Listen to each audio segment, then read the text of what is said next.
Okay, so what if the price tag you see on something you want isn't really the final word?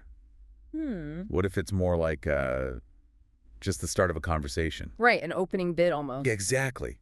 We often talk about these big, complex financial strategies, but today, let's dive deep into something more, well, everyday. Okay. We're talking about the financial secrets of people who, let's be honest, just seem to never pay full price. Yeah, those folks who always find a deal. And crucially, this isn't about being cheap, right? It's about being savvy. It's a fundamental shift in how you look at things. It really is. Most people, us included sometimes, see a price and the question is just, is this worth it? Simple yes or no. Uh-huh. But the people who master this, they ask something different. They ask, okay, what's the real value here and what's the actual lowest price I can get this for? That reframing is key. It totally changes the game. Every single transaction becomes, well, an opportunity. An opportunity for smart engagement, not just passive acceptance. So today, we're going to unpack 3 key areas where this mindset really pays off. We'll look at leveraging online habits, embracing negotiation much more widely than you might think, Interesting. and maybe the most important one, really understanding the difference between just a sale and, a true deal. That mindset shift you mentioned, it really is the foundation for all of this. It is, isn't it? Yeah, it's not just about pinching pennies on one purchase. It's like you're playing a completely different game. A different game. I like that. Instead of just reacting to the prices someone else sets, you're proactively going out and trying to acquire value, but on your terms. Taking control back. Exactly. It's about recognizing your own power as a consumer and realizing that, honestly, for a lot of goods and services, pricing isn't nearly as rigid as it looks. Okay, so if we embrace that, that proactive mindset, where's a good place to start applying it? Well, often the easiest wins are right there when you're just browsing online. Yes. Our first strategy area, online habits. Specifically, let's talk about the abandoned cart. Yeah. Classic. It's pretty widely known, but maybe the nuance gets missed sometimes. You basically load up your online shopping cart, Right. everything you think you want to buy. But then, instead of hitting checkout, you just close the window, walk away, virtually. Uh-huh. Why does that actually work so often? It feels a bit like magic sometimes. Well, it's not magic, it's data. Companies are definitely playing the long game here. Okay. Their internal numbers show that a huge percentage of online shoppers abandon carts. I mean, sometimes it's as high as 70% in certain industries. Wow, 70%. That's huge. It is. And think about it. They've already invested marketing dollars to get you to their site, to get you browsing, to get you adding items to the cart. Right, they're close to the finish line. Exactly. So they are highly motivated to nudge you over that line and convert you into a paying customer. So the abandoned cart is like a signal to them. It is. And many retailers use really sophisticated tools, A/B testing, models predicting customer lifetime value. They're often perfectly willing to offer you a discount, usually, within 24 to 48 hours via email? Yeah, that seems about right. Because they've calculated that the cost of that little incentive, maybe 10 or 15% off, is way less than the cost of losing the sale completely. Especially if they think you might come back and buy more later. Precisely. It builds a relationship. So it basically turns what feels like just casual browsing into a strategic point of leverage for you. That idea of built-in flexibility in pricing, it's fascinating. Because, like you said, it's not just online stores, is it? Oh, absolutely not. It really seems to extend to almost every service we pay for regularly. Which brings us nicely to the next big strategy. Negotiation. Widespread negotiation. Yes. This is where a lot of people might feel uncomfortable initially. I think so, too. Many of us assume negotiation is just for, the really big stuff.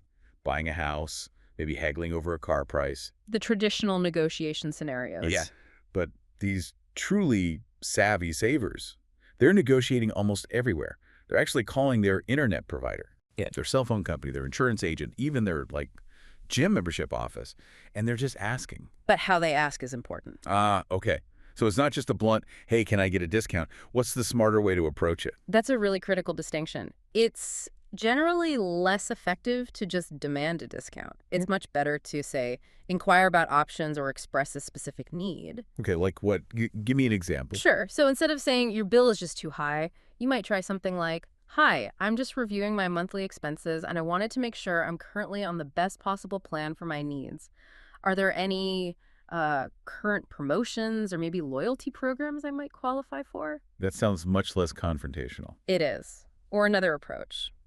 I've been a loyal customer with you for, say, 5 years, and frankly, I'm seeing some pretty competitive offers from other providers. Is there anything you can do to perhaps match that or improve my current rate? I'd really prefer to stay with you. So you're framing it as wanting to stay, but needing a reason. Exactly. And the success rate for this kind of inquiry is, well, surprisingly high. Why is that? Is it the same logic as the abandoned cart? Pretty much, yeah. Just like online retailers, service companies really want to retain their existing customers. It's almost always far cheaper and easier than acquiring brand new ones. The dreaded churn. Right, they want to avoid customer churn. So many of these service industries actually have quite flexible pricing structures built in, specifically designed to keep customers happy and prevent them from leaving. And people who ask are just tapping into that potential that's already there. Precisely. You're not asking for something impossible, you're often just asking to access flexibility they've already planned for. Okay, so we've got leveraging online behavior, like the abandoned cart, and then the power of simply asking, negotiating for better rates on services. But here's a concept that I think truly changes your perspective on value. It's understanding the crucial difference between a sale and a true deal. Ah, yes, this is a big one, a very important distinction. Because most people, we get excited about a sale, right? A store puts a big 20% off sticker on something, and it automatically feels like a win. It's marketed as a win. It triggers that response. But a deal's something different. A deal is when you, the buyer, find something that is objectively undervalued, maybe compared to its condition or its market rate. Exactly. And you acquire it for a great price, regardless of what the original tag said, or even if it was technically on sale. That's the core of it. A sale is, you could say, externally driven. It's a marketing event that the seller controls. They decide when it happens, what's included, how deep the discount is. Yes. A deal, on the other hand, is internally driven. It comes from your own knowledge, your own research, your discernment. So it requires more effort from the buyer. It does. It encourages you to think critically about an item's actual sort of intrinsic worth versus whatever price is listed. It fosters a much more informed and resourceful kind of consumerism. And where do you typically find these deals? Well, we're talking about the whole world of secondhand shopping. For starters, think garage sales, thrift stores, consignment shops. Right. But also online marketplaces, things like eBay, Facebook Marketplace, maybe even specialized forums for certain hobbies or collectibles, places where you can often find brand new or maybe just barely used items for, honestly, a fraction of what they'd cost retail. It's almost like treasure hunting. It really is. It's not just about saving money, although that's obviously a big part of it. It's about the hunt, about recognizing value where maybe other people don't see it. Sometimes it's even about a bit of arbitrage, finding something cheap and knowing it's higher value elsewhere. It definitely requires a different kind of effort than just clicking buy on a sale item. Absolutely. But the savings, when you find those true deals, can be genuinely significant, far beyond a typical 10 or 20% off sale. Okay, so pulling this all together, what does this mean for you, the listener? It seems like mastering these kinds of strategies really transforms you. You go from being just a passive consumer to being more like an active financial detective. I like that analogy. A detective, yes. It requires cultivating a bit of healthy skepticism, maybe. Skepticism about the price on the tag. Developing a belief that almost anything is potentially negotiable, or at least can be acquired for less if you're smart about it. And that confidence grows as you practice. Exactly. Yeah. And again, it's not about being a miser or depriving yourself. It's really about being smart, being resourceful, and just understanding the basic economics behind how things get priced. It is. And the payoff with, a little bit of focused effort and, honestly, a whole lot of confidence in seeking out the value you want. You can achieve truly significant savings over time. It's absolutely true. It sounds simple. But that small shift in perspective we talked about at the beginning, it can genuinely lead to a huge impact on your bottom line. Yeah, your overall financial health. Definitely. When you start integrating these individual strategies, the online tactics, the negotiation, the deal hunting, you gain this broader sense of informed financial empowerment. Empowerment, that's a good word for it. It gives you more control over your spending, and ultimately that gives you more control over your financial future.